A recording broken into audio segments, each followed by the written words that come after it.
Hello guys, welcome back again sa ating YouTube channel no, The Action Man. Una sa lahat, mega love shoutout po sa lahat ng mga kakampeng at sa mga hindi man mga kakampeng. Kung interesado ka sa bidyong ito, patapusin mo na hanggang dulo at huwag nyo nang kalimutan na i-like at i-share ang ating video para malaman naman ng iilan sa ating mga kababayan na nagtutulog-tulugan sa katotohanan.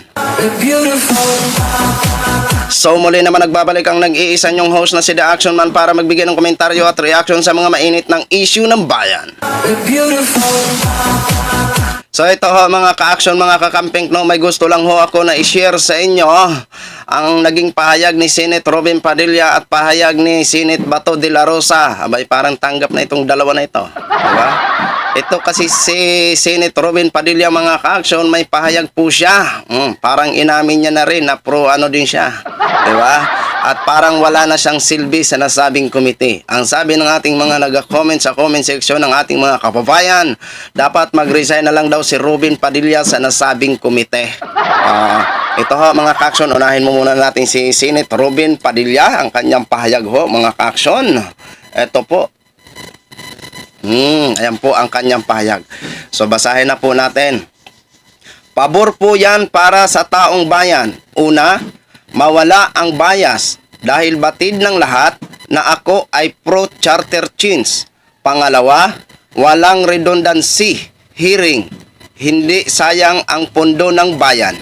Pangatlo, bukod sa abogado si Senator Angara, bihasa din siya sa ekonomiya at finance. Ayon ang sabi ni Senate Robin Padilla. Diba? Buti naman Senate Robin Padilla, inamin mo na. Alam mo sa totoo lang, wala ka talaga. Bukod dyan sa sinasabi mo na ikaw ay pro-charter change, bukod po dyan, may dahilan. Dahil nga po, hindi mo kaya yan na reviewin ang nasabing resolution. Ano na ang may sabi niyan? Si Mig Zubiri. Diba?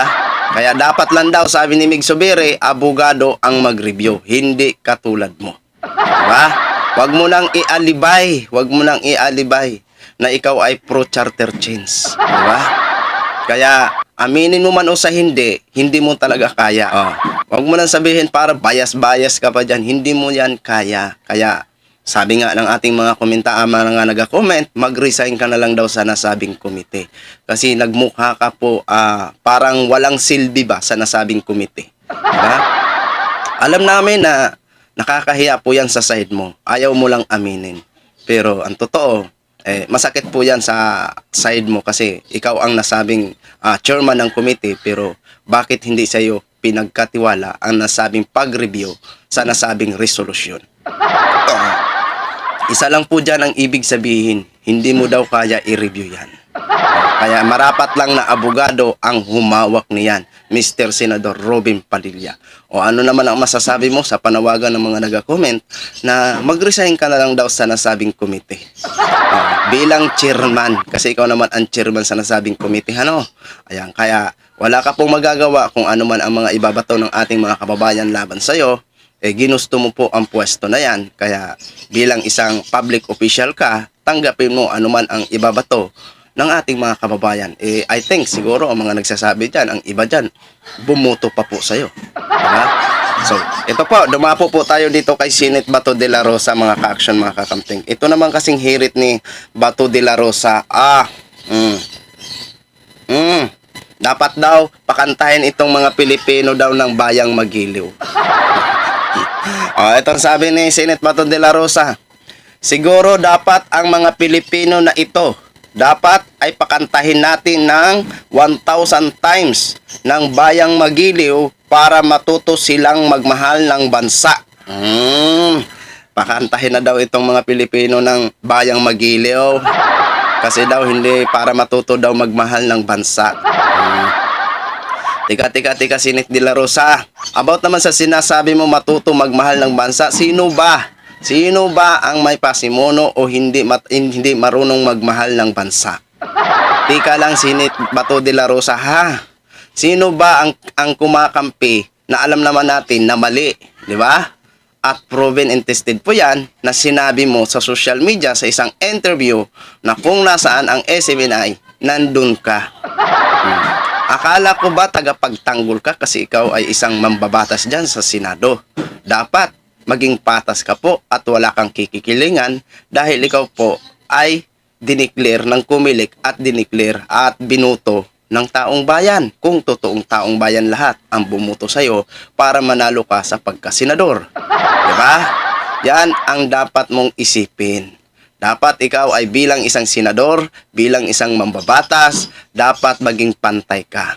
Wala kang tatanawin na utang na loob.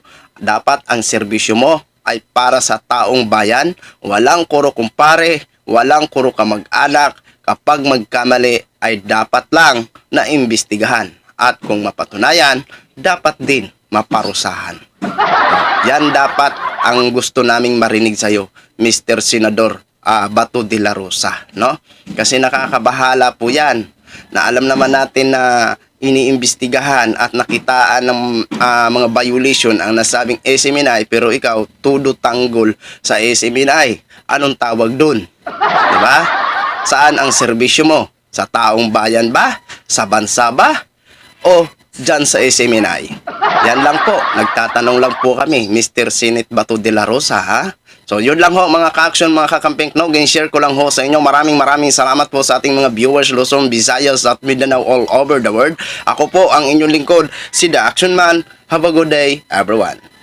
Beautiful.